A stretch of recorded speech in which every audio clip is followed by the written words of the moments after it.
Hi friends, இன்றைக்கி நம்ம ஸ்ரீஸ் ரெசிபீஸில் சீனி அவரைக்காய் பொரியல் எப்படி பண்ணுறதுன்னு பார்க்கலாம். இது சில இடங்களில் கொத்தவரங்காய் அப்படின்னு கூட சொல்கிறாங்க. இது உடம்புக்கு ரொம்ப ஹெல்த்தியானது. வாங்க இது எப்படி செய்யலாம் நம்ம இந்த வீடியோவில் பார்க்கலாம். முதல்ல ஸ்டவ்வில் கடாய் வச்சுட்டு 2 ஸ்பூன் அளவுக்கு எண்ணெய் சேர்த்துக்கிறேன். அதில் கடுகு உளுந்தம்பருப்பு நம்ம சேர்த்துக்கலாம். கடுகு உளுந்து பொரிஞ்ச உடனே இதில் நம்ம கருவேப்பிலை சேர்த்துக்கலாம். இதோட நான் ஒரு பெரிய வெங்காயம் கட் பண்ணி வச்சுருக்கேன், அதை சேர்த்துக்கிறேன். வெங்காயம் நல்லா வதங்கட்டும். அதுக்கப்புறமா நம்ம கட் பண்ணி வச்சுருக்கிற கொத்தவரங்காயை சேர்த்துக்கலாம். வெங்காயம் லேசாக வதங்கினா போதும். இது கூட கட் பண்ணி வச்சுருக்கிற தக்காளி சேர்த்துக்கிறேன். ஒரே ஒரு தக்காளியை இந்த மாதிரி கட் பண்ணி சேர்த்துக்கோங்க. தக்காளி லேசாக வதங்கின உடனே நம்ம கட் பண்ணி வச்சுருக்கிற கொத்தவரங்காயை சேர்த்துக்கலாம். இந்த மாதிரி பொடிசு பொடிசாகவும் கட் பண்ணிக்கலாம், இல்லை கொஞ்சம் நீல வாக்கில் வேணும்னா அந்த மாதிரியும் கட் பண்ணிக்கலாம். சேர்த்துட்டு இதை நல்லா வதக்கிக்கலாம். நல்லா இதிலையே பச்சை வாசனை போகிற அளவுக்கு நல்லா வதக்கிக்கணும். இப்படி வதக்கிறதுலையே பாதி அளவுக்கு வெந்துடும். அந்த அளவுக்கு நல்லா வதக்கிக்கோங்க. இதோட கொஞ்சம் உப்பு சேர்த்துட்டு நல்லா வதக்கிக்கிட்டிங்க அப்படின்னா சீக்கிரமாக வதங்கிடும்.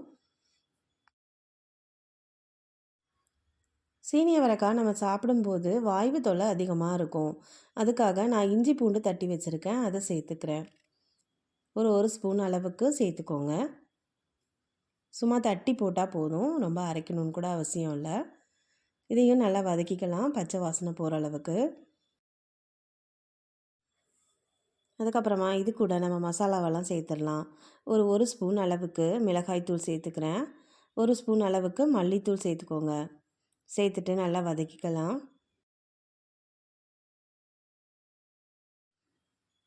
இதோட ஒரு 1/4 ஸ்பூன் அளவுக்கு மஞ்சள் தூள் சேர்த்துக்கோங்க.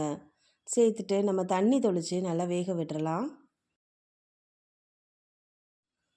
நல்ல பச்சை வாசனை போகிற அளவுக்கு எல்லாத்தையும் வதக்கிட்டு தான் நம்ம தண்ணி தெளிக்கணும். அப்போ தான் நல்லாயிருக்கும். இப்போ கொஞ்சமாக தண்ணி சேர்த்துட்டு கொஞ்ச நேரத்துக்கு வேக விட்டு எடுத்துக்கோங்க. இதோட நம்ம தேவையான அளவு உப்பு சேர்த்துக்கலாம். இப்போ நல்லா வெந்துருச்சு. கடைசியாக இது கூட நம்ம தேங்காய் பூ சேர்த்துட்டு இறக்கிக்கலாம். இப்போ கடைசியாக நான் இதில் துருவின தேங்காவை கொஞ்சமாக சேர்த்துக்கிறேன்.